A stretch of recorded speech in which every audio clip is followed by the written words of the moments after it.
La solidarité au cœur, et nous sommes au cœur d'une association de solidarité internationale, Muslimans. Et avec nous, nous avons Abderrahim Bihid. Bonjour Abderrahim. Bonjour Philippe. Vous êtes coordinateur Muslimans France. Vous faites un métier utile. Hein. Oui. Vous vous rendez compte le matin quand vous vous levez que votre métier n'est pas comme les autres? Non, je m'en suis rendu compte le jour où je suis allé sur le terrain. La première fois que je suis allé sur le terrain, donc c'était au Mali. C'est ce jour-là que je me suis rendu compte que je faisais quelque chose d'utile. Et j'ai pu voir en fait les fruits de mon travail. Et avant ça, je ne m'en rendais pas compte. C'est vrai? Ouais, vraiment. C'est quoi la nature de votre engagement en fait, humanitaire? C'est une bonne question. Il y a des métiers qui sont des métiers vocation, il y a des métiers de passion, il y a des métiers qui sont évidents en fait. Alors, à la base, je partais plus sur le métier de professeur. Et c'est à cause de la crise syrienne que j'ai eu un peu cette vocation pour l'humanitaire. Qu'est-ce qui a changé? En fait, quand j'ai vu clairement le taux de réfugiés syriens de déplacés internes, ça m'a fait quelque chose. Et à partir de là, j'ai eu un peu une vocation qui est née pour l'humanitaire. Mais je pensais pas encore en faire mon métier. Et c'est plus dans mes études en fait que c'est quelque chose qui s'est fait assez naturellement. Je partais sur les relations internationales comme master, et après les relations internationales, ce qui m'intéressait le plus, c'était l'humanitaire. Et c'était devenu évident? Ouais, c'était évident. Au-delà de l'aide immédiate qu'elle apporte, Muslimans œuvre à autonomiser les personnes sur le long terme en fait aussi. Exactement, c'est clairement le but. Et c'est même un des thèmes phares de nos projets, donc, qui sont les moyens de subsistance, ou on appelle également les activités génératrices de revenus. Le but, c'est vraiment à travers ces projets d'autonomiser clairement le bénéficiaire et de faire en sorte qu'il soit autosuffisant. Ce sont des projets qui sont moins connus du grand public peut-être, et des donateurs. Oui. Les moyens de subsistance. Ouais, malheureusement, c'est des projets qui ne sont pas encore assez connus. On milite pour faire en sorte que ce soit plus connu. Parce que c'est vrai que contrairement à d'autres projets comme l'eau ou la faim, c'est des projets qui vraiment visent à autonomiser le bénéficiaire. Le but, c'est vraiment qu'à travers ce projet-là, et peu importe le projet en question, mais le but, c'est que après que le bénéficiaire reçoit ce projet, il soit stable financièrement, qu'il puisse subvenir à ses besoins, subvenir aux besoins de sa famille et à ses besoins en fait peu importe lesquels, que ce soit l'éducation des enfants, que ce soit la santé, que ce soit juste se nourrir, se loger. C'est vraiment ça le but de ces projets. Donc en fait, avec un projet de ce type-là, on a vraiment coché toutes les cases. Oui, c'est vraiment un projet intégratif pour ceux qui nous écoutent. Ouais, exactement. Ouais. Alors vous avez déjà des exemples d'actions sur le terrain?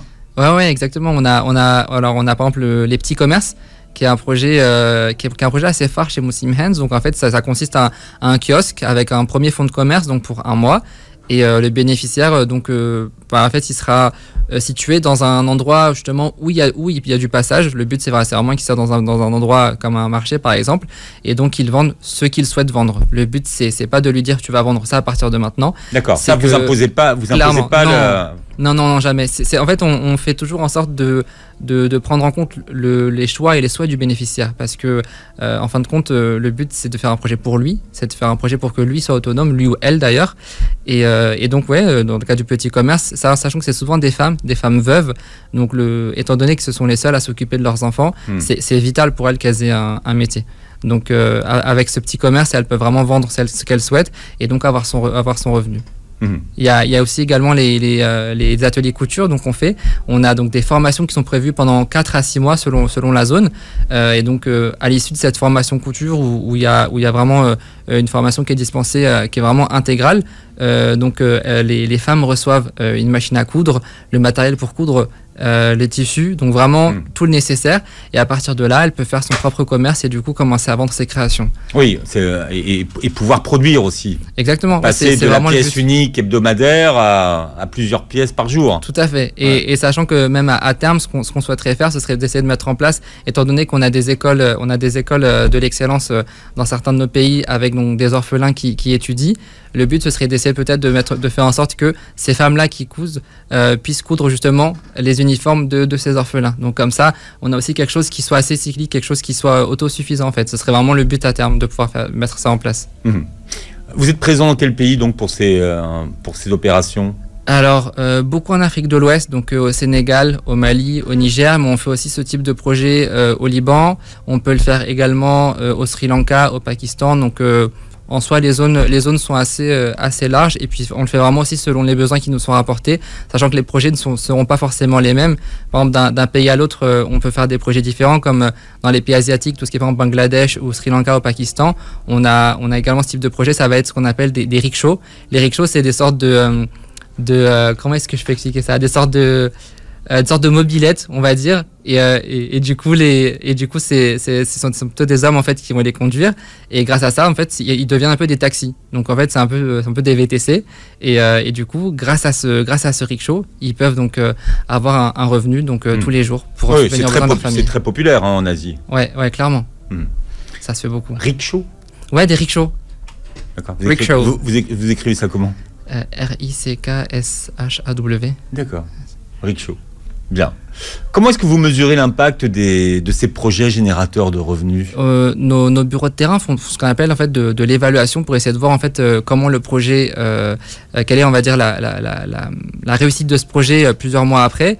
Et en général, ce qu'on voit, c'est que ça marche beaucoup parce que alors, une de mes collègues a rencontré sur le terrain, justement, c'était au Liban, un des bénéficiaires d'un rickshaw. Donc alors pour le coup, c'était assez bizarre parce que au Liban, on fait pas ce type de projet à la base, mais on l'a fait pourquoi? Parce qu'à cause de la pénurie d'essence et à cause du coût de l'essence, le bureau de terrain s'est dit que ça pourrait être assez avantageux d'avoir ce projet-là. Donc on l'a fait et ils ont pu rencontrer un bénéficiaire et vraiment le voir travailler. Et il disait qu'après plusieurs mois avec ce rickshaw, du coup, il pouvait subvenir aux besoins de sa famille. Donc clairement, on peut voir l'impact concret en allant sur le terrain que ces projets fonctionnent. Oui, ils sont pérennes, ils s'inscrivent dans le temps et ils font ce que vous appelez, ils brisent le cercle de la misère. Exactement, et de la pauvreté, tout à fait. C'est ça. Tout à fait. Et c'est ça, c'est que les actions, elles s'inscrivent dans la durée finalement. Oui, vraiment. Et encore plus avec d'autres types de projets, comme on a un projet qu'on a commencé au Mali, donc ça c'est une nouveauté, donc c'est le jardin agricole. Et avec ce jardin agricole, on est sur 3 volets différents. Donc d'abord le premier c'est le volet plutôt alimentaire, donc c'est des jardins d'1 hectare, donc où chaque famille a une petite parcelle, et donc elles peuvent semer donc des fruits et légumes selon le besoin. Donc il y a aussi avec des 4 points d'eau différents, donc 4 points d'eau donc pour justement pouvoir arroser. On part encore une fois de l'eau, hein. Ça reste central, c'est vrai, c'est central. Et du coup, le dernier, c'est que après qu'ils récoltent leurs fruits et légumes, ils peuvent les vendre. Et à partir du moment où ils les vendent, ils ont un revenu. Et donc là, encore une fois, on brise ce cercle de la pauvreté et on fait en sorte que des familles soient autosuffisantes. Les moyens de subsistance. Donc pour ceux qui nous écoutent et qui veulent donner, il y a ce fonds-là. Oui, il y a le fonds moyen de subsistance sur le site internet muslimhands.fr. Vous pouvez donner la somme que vous voulez. C'est un fonds libre, donc les gens peuvent donner de petits dons comme de gros dons. Mais encore une fois, il n'y a pas de petits dons, donc vraiment tous les dons comptent. Et il y a aussi, donc si vous souhaitez donner particulièrement un projet, donc il y a le petit commerce, il y a le petit commerce, il y a les ateliers couture, il y a les élevages d'animaux aussi, puisqu'on fait aussi dans certains endroits des élevages de chèvres. Il faut expliquer comment vous faites. Comment ça se passe? Pour les élevages d'animaux, alors je crois que c'est un animal, un mâle et 4 femelles en général. C'est un mâle et 4 femelles. Et du coup, à partir de là, ils peuvent... La famille s'agrandit. Voilà, la famille s'agrandit. C'est ça que vous voulez dire. Et on peut avoir des produits. On a compris, d'accord. Et après, on distribue la famille agrandie. Exactement. Bien, Muslimans présent pendant ce mois de Ramadan partout dans le monde, mais à travers des opérations qui sont spécifiques à ce mois, on le rappelle, des colis alimentaires. Des colis alimentaires, des iftars, des maraudes aussi qui sont effectuées. Alors, une maraude pour tout le monde, qu'est-ce que c'est ? Une maraude, c'est un groupe de personnes qui se regroupent pour aller distribuer, ça va être de la nourriture ou ça peut être des kits hygiène, notamment sans-abri, donc dans les rues. Donc on le fait beaucoup à Paris, à Lyon et à Marseille. Donc c'est quelque chose qui marche beaucoup. Et à Marseille, on a également un restaurant solidaire, donc la Fourchette Fraternelle, dans lequel on a des personnes plutôt en situation précaire qui viennent pour avoir un repas, partager un repas, donc dans la bonne humeur. Et donc c'est un aspect social et solidaire qui est très important chez nous. Donc s'il y a des personnes qui souhaitent aussi aller au restaurant solidaire, parce qu'elles n'ont pas les moyens, elles n'ont pas la chance de finir les fins de mois correctement, elles peuvent toujours aller à la Fourchette Fraternelle à Marseille. La solidarité plus que jamais au cœur pendant ce mois de Ramadan. Vous pouvez donc avoir toutes les informations sur le site de Muslim Hands. muslimhands.fr. Voilà, merci Abderrahim. Merci à vous. Et à très vite.